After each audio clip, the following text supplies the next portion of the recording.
Welcome back to Garden Studio. I'm Tessa Pinner, a designer and gardener in upstate South Carolina, Zone 8A. Today's video is all about fall planted bulbs. So these are spring blooming bulbs, and everything from popular favorites like daffodils and tulips to a few that are a little bit less well known. And my hope today is to introduce you to at least one that you might already know or haven't considered growing already. I love bulbs for so many reasons. One of which is that they just feel like magic. You put these little things in the ground and then you almost have to just forget about them. And it is an exercise in patience for sure, which is both a challenge and a benefit. But then all of a sudden, once you've stopped thinking about them, there they are in the spring, just when you need them most. And also, they don't take a lot of room in a planting bed, so you can just squeeze them in and add interest. And I feel so grateful this season to be working with flowerbulb.eu for this video. And also with this guy. So my gardening these days looks a little different because often I have him along and it makes videos more challenging, but actually I'm doing just as much gardening as ever. This area here is what I call my pot collection, and it's everything you can see from, bigger, more permanent things like this choke cherry to some perennials. I've already done one wave of annual planting in here. So I have snapdragons, I have violas, some pansies, and the next wave is the bulbs. I'm really excited. Part of my philosophy around bulbs is planting anything that's annual, and this is not how you have to do it, this is just how I do it. Planting anything that's annual, a one season wonder, especially like tulips in planters. I don't bother with tulips in the ground. I find that because they're one season only, they end up having to either be dug up or left, they take up space. I like having them in a planter, a concentrated show right where I can see it. So I have tulips in this big pot, a couple of different kinds. I'm going with a salmony red Merlot color palette. That is what's going in that planter. I have in this a combination I did last year for the first time of hyacinth and solid yellow tete-a-tete daffodils. So the big kind of ice cream cone hyacinths that smell amazing. I'm gonna have some in here with the daffodils. That was a lovely combination last year. And then I will have just some hyacinths in here. I am doing Iris cristata in these little pots that I'll sprinkle out in the front. So the basic idea here is just having some things that are looking good in a staggering show. And that's, I think, true of any pot collection. And if you've watched my videos for a while, you know I've talked about that over the course of a couple of seasons now. So what I will have here is a couple of what look like empty pots for the winter. That's okay with me because other stuff is going to be looking good. And then when that stuff is looking less good, the elements that I'm planting now, these bulbs, are going to be coming into their own. So with the spacing recommendations, one thing I do want to note is that when we're doing bulbs in planters, I do not follow spacing recommendations. I take the bulbs and I pack them generally cheek by jowl. Now, I'm gonna bury them here in a minute. I'm just spacing them out so I can get an idea of how many of these are actually gonna fit in here. This euphorbia, I'm planning to leave just as a kind of permanent piece in this pot, and then everything else I'll plant. So this kind here is Apricot Beauty, which I'm going to be doing on this side.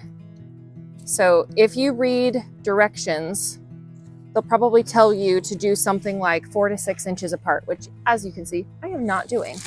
I'm doing them pretty close. And when it comes time, I will take my soil knife and plant them down about 6 inches. So the rule of thumb with tulips, this one is called Black Parrot. I'm very excited about this one. I think it will be dramatic, and I'm going to put it in the middle. And actually sort of blend my blocks a little bit. The rule of thumb with bulbs is about 3 times as deep as they are high. So this is about 2 inches. So my goal is to go down about 6 inches. So while I am ignoring the spacing width, I am not ignoring the depth recommendation. This is going to be just perfect. While we are here dealing with this one, we'll show basically, this is how I like to do. Take my soil knife, and it is so easy in a planter. It's just delightfully easy. Make a little channel, go down, and as you can see, this is a little bit low with soil, so I'm not going down quite 6 inches. I'm going down about 4 inches, and then I'm gonna top this off with soil at the end. So if this weren't already nearly full, what I might do is lay them all out and then just totally cover them up. But I'm doing a little bit of a hybrid with pushing them down a little bit, and then I will be topping them up at the end. So this will be sort of a melded block of the apricot and the black parrot, which I think is going to be just gorgeous. This next planter is the blue hyacinth.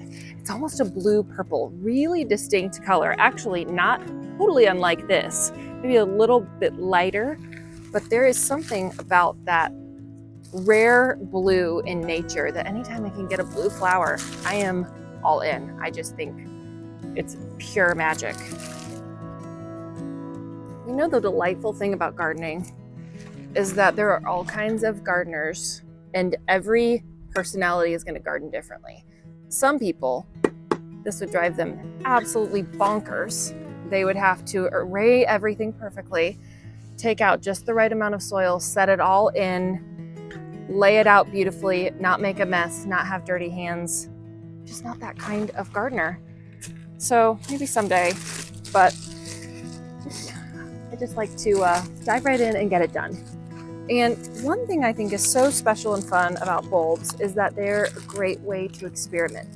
And I am not doing everything new, but I do like to repeat some things that I found that I loved. So for instance, this I know and love. Those tulip varieties, I have gotten recommendations from other gardeners, from friends. It's always fun to hear what other people are loving, which is a reason to do a video like this. However, I have not tried them personally. So that's still a little bit of an experiment for me, which is fun because I will be able to come back and say, I loved it, I didn't, I'll do it again, I won't do it again, and maybe try something different next year.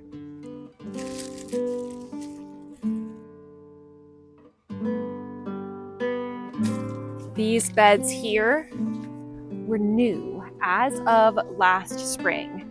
And if you've been around for a little while, you may remember that I did a video on creating these beds.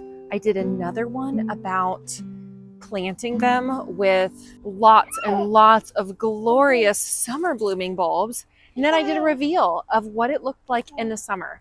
Now we are back to the fall and winter bones with basically basal rosettes of perennials, the evergreens that will stay here through the winter.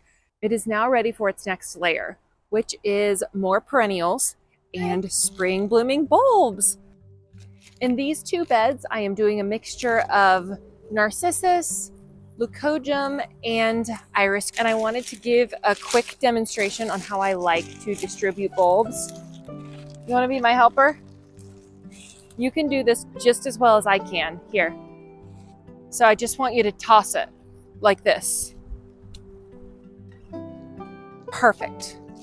And when we toss bulbs, we get a more natural result than we could even get if we placed them perfectly. And of course, I'm going for a natural result. If I wanted a grid, then that would be different. But I want it to look like they just kind of happened, gently happened.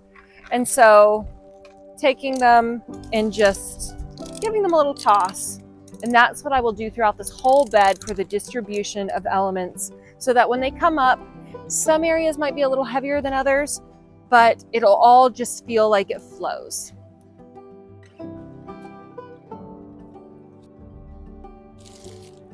Sometimes having bulbs in groups of 2 or even 3 can make it feel even more natural. So it's not just a 1, 1, 1, 1. There might be 1, 1, 2, a 3 somewhere else, a scattering of different numbers.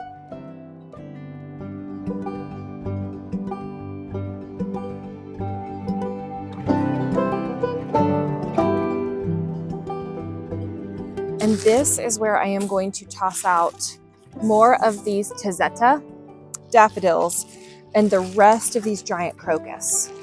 So I think the crocus are going to go here, kind of in the tree ring.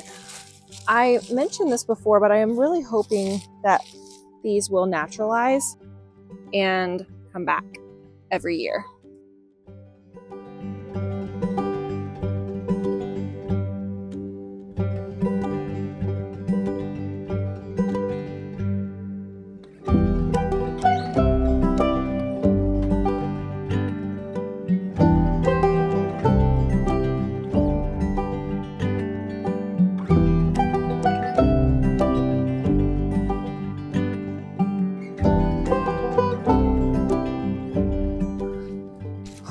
Fun thing about planting bulbs is that you think you've done them all, and then you get up, you step back, and you see 5 more that you missed.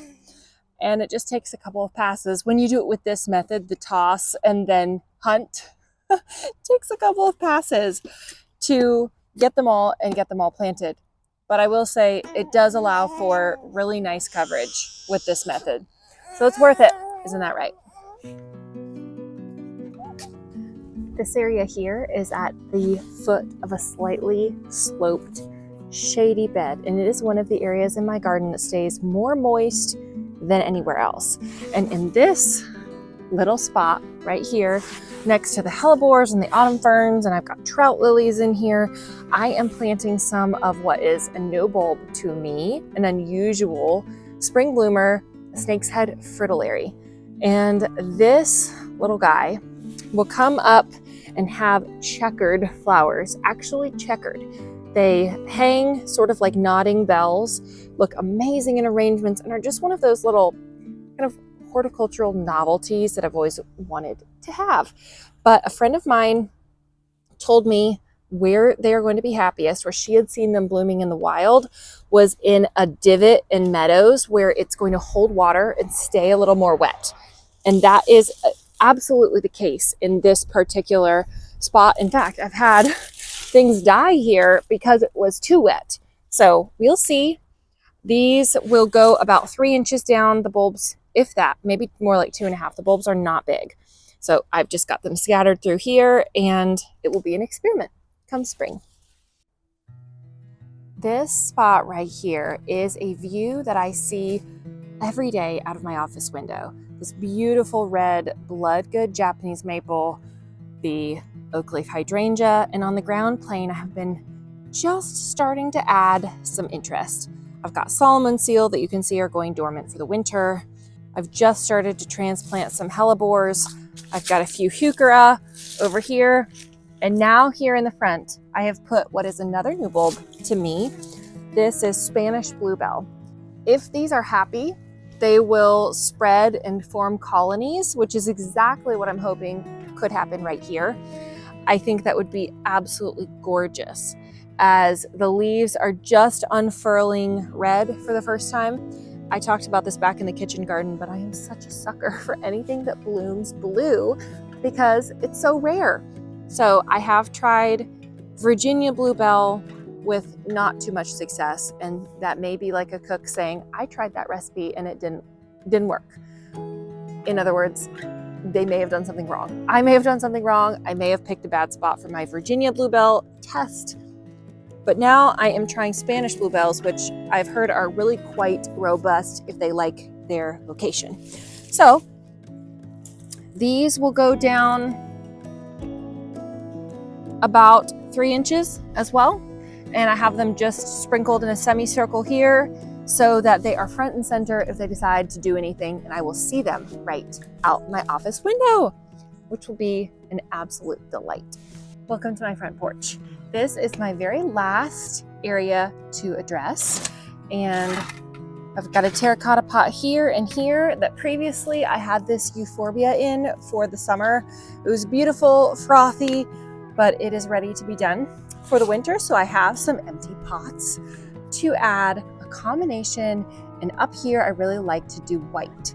So I have a white tulip called Marine that I am going to put in combination with Poet's Narcissus, which is one of my favorite heirloom daffodils. It has a big white petal flower with an almost orange, tangerine-y colored flute trumpet on it. So it is so charming, a little bit of drama, but mostly from a distance what you'll see is white, and that's what I like to have in this front porch area. In this pot that is about 13 inches across, I'm doing 5 of the narcissus and 7 of the tulips, and I'm just going to mix them together. I'll do this the same way, where I give myself spacing that I want for these various elements, and then I'll bury them down after that. I think this is going to be perfect. This is back to my better to do a planter that is tight than one that is sparse. Oh, that is beautiful. That is done.